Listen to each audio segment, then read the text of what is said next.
Les Werther's Original sont des bonbons au caramel faits avec du vrai beurre et de la crème fraîche. Et si vous en avez déjà goûté un, il y a de fortes chances que ce soit parce que vous connaissez une personne âgée.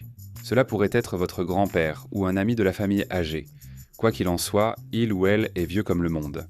Et si vous vous demandez comment nous le savons, eh bien aujourd'hui nous allons voir comment les Werther's sont devenus des bonbons de personnes âgées.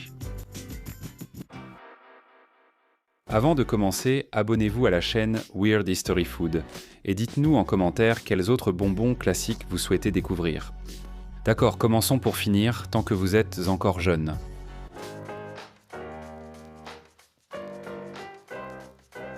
Au tournant du XXe siècle, dans la petite ville westphalienne de Werther, en Allemagne, vivait un homme ambitieux nommé August Storck, qui voulait adoucir l'Allemagne avec quelques délices à base de produits laitiers.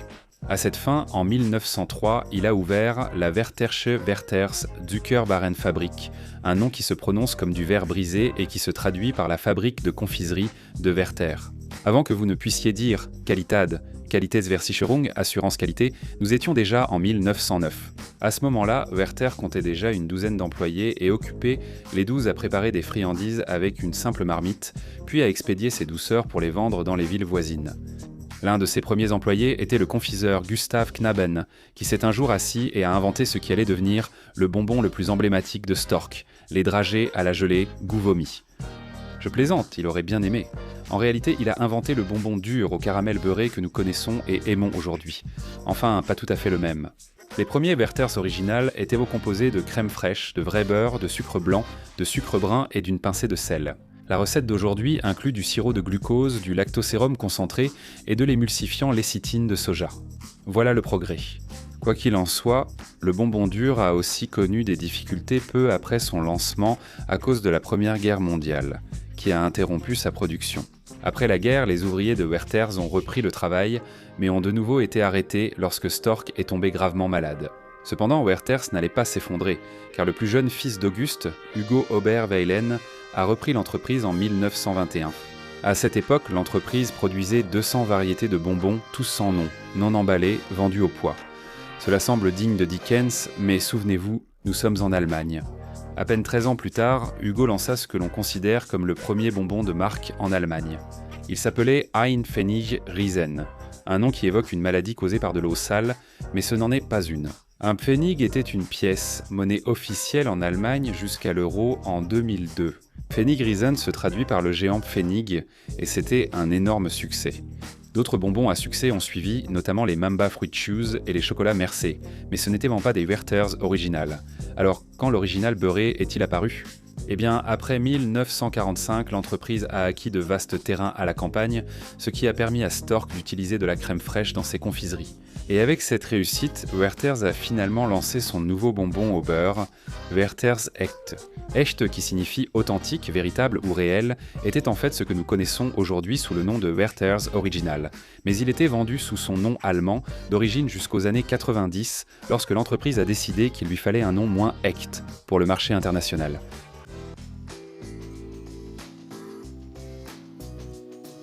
Comme d'autres marques étrangères telles que Maserati ou Veuve Clicquot, Werther's Original a mis du temps à s'imposer localement avant de faire ses débuts aux États-Unis. Mais à la fin des années 70, elle a finalement été introduite en Amérique comme un bonbon dur couleur taupe venant du pays qui nous a donné Hitler et la Blutwurst. La plupart des Américains restent très attachés à leurs encas et très patriotes. Montrez-leur un ours polaire buvant un Coca, des Clydesdale Budweiser au galop ou des jumelles Double Mint, et ils dépenseront si vite que leur pantalon prendra feu. Taisez-vous et prenez mon argent. Werther's, à leur crédit, ont compris que le branding à la saveur allemande ne suscitait pas la même réaction.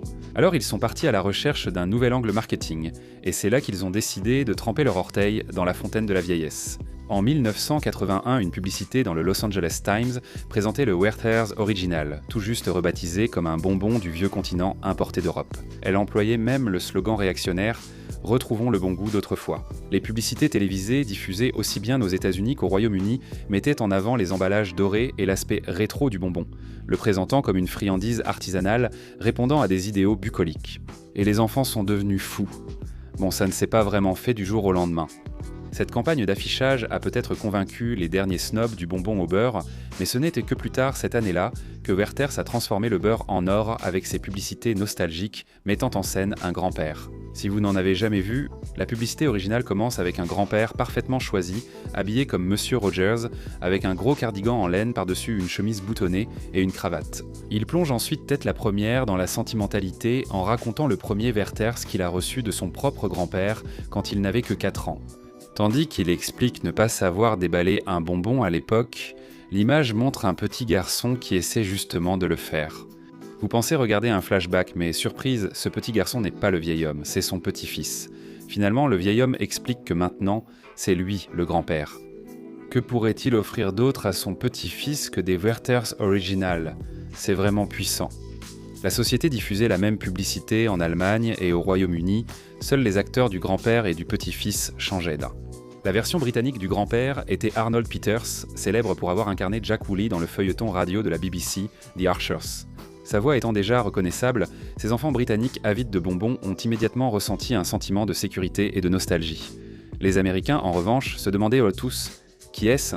Le rôle du grand-père a donc été confié à Bob Rockwell, l'interprète de Mr. Boynton dans la sitcom des années 1950 Our Miss Brooks. Ce n'est pas Bryan Cranston qui fait la promo de Preparation H, mais ce n'est déjà pas rien.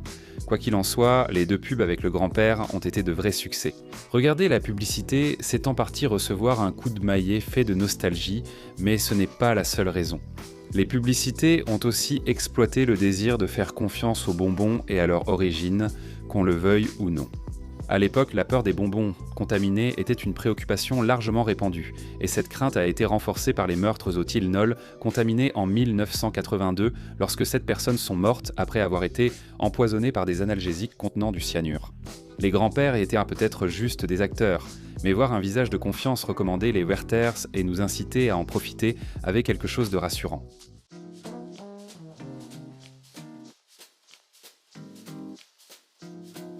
Les papys de la télé évoquaient une tradition Werther's partagée avec leur grand-père, un marketing très efficace mais totalement factice. Aucune tradition de ce type n'a jamais existé, car cela aurait été impossible. Avant la fin des années 70, les Werther's étaient presque uniquement vendus en Allemagne. Donc, à moins que ces gentils grands-pères britanniques et américains aient grandi en Westphalie, ils racontent n'importe quoi. Oui, Werther's a tout simplement inventé cette tradition de toutes pièces. Et ça a marché. L'Amérique est devenue folle des grands-pères, et la marque a connu une forte augmentation de ses ventes. Comme vous pouvez l'imaginer, ils ont redoublé d'efforts sur tout ce qui était ancien, allant même jusqu'à organiser un concours du grand-père de l'année en 1994. Non, ils n'ont pas mis les grands-pères en compétition dans une arène, même si cela aurait été génial. La branche américaine de Stork a demandé aux grands-pères d'envoyer des photos d'eux-mêmes partageant un moment spécial avec leurs petits-enfants, et celui qui serait jugé le plus spécial recevrait $10 000 et une séance photo professionnelle en famille. Donc 10 040 $. Durant les 15 années suivantes, Werther's a diffusé de nombreuses publicités avec des grands-pères, dont une où le petit-fils avait un rôle. Ces répliques, au cas où vous vous poseriez la question, concernèrent le nombre de marques différentes de bonbons au beurre qu'il venait de voir au magasin. Il ne cite même pas ses imitateurs de Werther's, sûrement parce qu'il ment juste pour rassurer son grand-père. Le duo diabolise alors ceux qui n'achètent pas de bonbons au beurre en papier doré. Une autre pub montre Papy quittant son fauteuil pour rejoindre un vieil ami sur une aire de jeu. Parce que, pourquoi pas, il raconte à son ami à peu près la même histoire sur les Werther's originales que celle qu'il a racontée à son petit-fils. Oui, il y a quelque chose d'un peu déprimant à voir 2 vieux messieurs qui n'ont rien de mieux à faire que de se remémorer un bonbon qu'ils ont mangé quand ils étaient enfants. Mais si ça fait vendre, qui s'en soucie ? Werther's finira par choisir un grand-père plus cool et plus séduisant, qui raconte exactement la même histoire. Plus tard, ils ont choisi une approche musicale, mettant en avant une chanson originale, tandis qu'un grand-père version pêcheur sauve son petit-fils de plonger la tête la première dans l'eau. Ces publicités sont d'autant plus intéressantes qu'elles ont toutes été créées durant une peste particulière ayant temporairement éradiqué toute vie féminine sur Terre. Ou du moins, c'est ce qu'on suppose, étant donné qu'il n'y a pas une seule grand-mère, petite-fille, mère, tante ou nièce visible dans aucune d'entre elles. C'est particulièrement étrange étant donné que la clientèle traditionnelle de Werther's était composée de femmes de 50 ans et plus. Néanmoins, en matière de marketing, Werther's était un club réservé aux hommes, et la drogue de prédilection du club était le bonbon au beurre. Tout fonctionnait à merveille, sauf pour un petit problème. Ces démonstrations d'amour sucré entre grand-père et petit-fils rendaient Werther's ringard.